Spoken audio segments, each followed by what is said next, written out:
Mrs. Ikra Chaudhary ji. Yes, madam. Madam. धन्यवाद अध्यक्ष महोदय, आपने मुझे बेहद महत्वपूर्ण चर्चा पर अपनी बात रखने का अवसर दिया।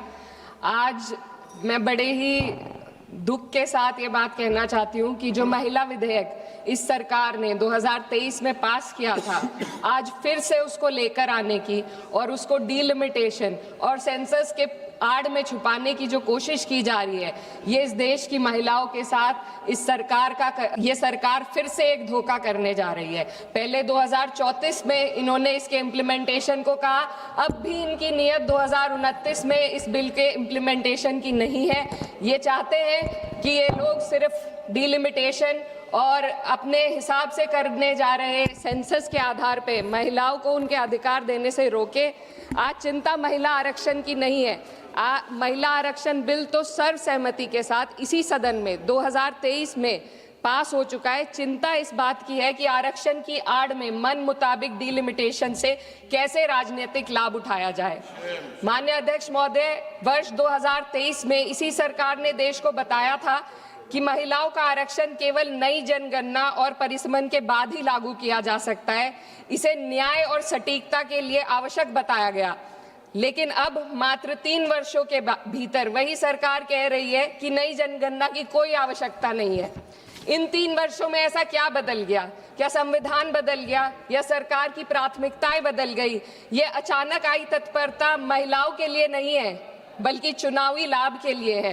पश्चिम बंगाल और तमिलनाडु जैसे राज्यों में चुनावी प्रक्रिया चल रही है, इसीलिए सरकार का यह बदलाव किसी ठोस बुनियाद पर आधारित नहीं, बल्कि शॉर्ट टर्म पॉलिटिकल माइलेज पर आधारित है।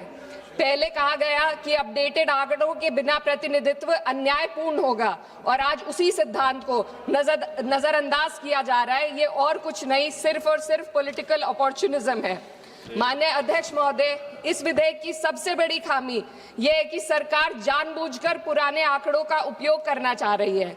जनगणना 2021 में होनी थी, लेकिन सरकार उसे कराने में विफल रही, और अब उस गलती को सुधारने की बजाय देश के प्रतिनिधित्व को 2011 के आंकड़ों पर चलाना चाहती है, जो 2029 में 18 वर्ष पुराने हो जाएंगे। यह विधेयक आज के भारत को कल के आंकड़ों में ढालने की कोशिश है। जब नीति लोगों को उनके वर्तमान स्वरूप में देखना बंद कर देती है और उन्हें पुराने समय के आधार पर आंकती है, तो वह केवल असत्य ही नहीं बल्कि अन्यायपूर्ण भी हो जाती है। माननीय अध्यक्ष महोदय, हमारा संविधान एक स्पष्ट ढांचा प्रदान करता है। आर्टिकल 82 ये सुनिश्चित करता है कि परिसीमन जनगणना के बाद हो, और आर्टिकल 81 और 170 ये सुनिश्चित करते हैं कि प्रतिनिधित्व जनसंख्या के आधार पर हो, ताकि हर वोट का सामान्य मूल्य रहे। लेकिन यह बिल सीधे एक व्यक्ति एक वोट के सिद्धांत को प्रभावित करता है।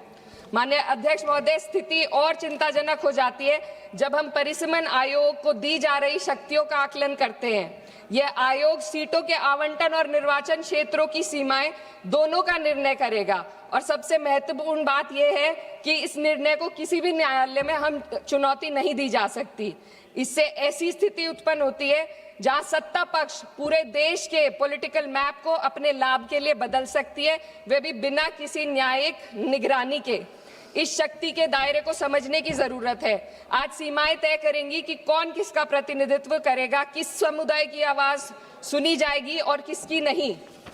महोदय, डेमोक्रेसी में पावर के साथ साथ चेक और बैलेंसेस होना बेहद जरूरी है।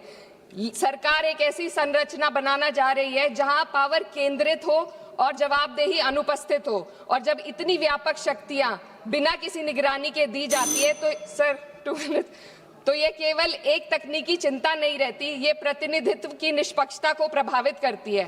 माननीय अध्यक्ष महोदय, ये विधेयक लोकसभा की सदस्य संख्या को 50% बढ़ाने की बात करता है, लेकिन इतनी बड़ी वृद्धि संसदीय कार्य प्रणाली में किसी सुधार के इस सदन की प्रभावशालीता को कम कर सकती है। एक सदस्य के बोलने का समय घटेगा, समितियों के संचालन को कठिन हो जाएगा, और छोटे दलों के लिए अपनी बात रखना और चुनौतीपूर्ण होगा। मेरी मांग है कि सरकार संसदीय सत्रों के नंबरों को भी बढ़ाने का पहले गारंटी दे। अध्यक्ष महोदय, मैं बहुत जरूरी बात रखना चाहती हूँ, 2 मिनट दीजिए। महिलाएं कोई होमोजेनियस ग्रुप नहीं है, ये एक समान एक रूप समूह नहीं है। उनकी वास्तविकताएं जात, वर्ग और सामाजिक पृष्ठभूमि से निर्धारित होती हैं। फिर भी यह विधेयक इस वास्तविकता को नजरअंदाज करता है और पीडीए समुदाय, विशेषकर ओबीसी महिलाओं को पूरी तरह बाहर कर देता है, जो इस देश की बहुत बड़ी आबादी है। ये इस विधेयक की संरचना में एक गंभीर कमी है। सोचिए एक ऐसी युवा महिला, सर 2 मिनट्स, जो पिछड़े वर्ग या अल्पसंख्यक परिवार से आती है, जो अपने घर में पहली बार पढ़ाई कर रही है, पहली बार घर से बाहर निकलकर सार्वजनिक जीवन का सपना देख रही है। उसके पास ना संसाधन है, ना नेटवर्क है, ना राजनीतिक समाधान है। बिना उपकोटे के वह इस व्यवस्था में कैसे पार्टिसिपेट करेगी जहां पहले से ही असमानताएं मौजूद है। ओबीसी उपकोटे के बिना इस आरक्षण का लाभ पहले से ही सुविधा संपन्न वर्ग तक ही सीमित रहेगा। वंचित समुदाय की महिलाओं को एक बार फिर हाशिए पर धकेल दिया जाएगा। अध्यक्ष महोदय, नेताजी स्वर्गीय मुलायम सिंह यादव जी ने हमेशा स्पष्ट रूप से कहा कि सामाजिक न्याय के बिना, ओबीसी कोटे के बिना महिला आरक्षण का लाभ सिर्फ एक सीमित दायरे तक रह जाएगा। मेरी इसी के साथ साथ कुछ मांगे हैं जो मैं इस सदन में रखना चाहती हूँ। महिला आरक्षण विधेयक की, sir, just too important. No, you have taken sir, just 7 too minutes. important. No, sir, 7. concluding. Already you have taken Sir, 7 just too minutes. important demands.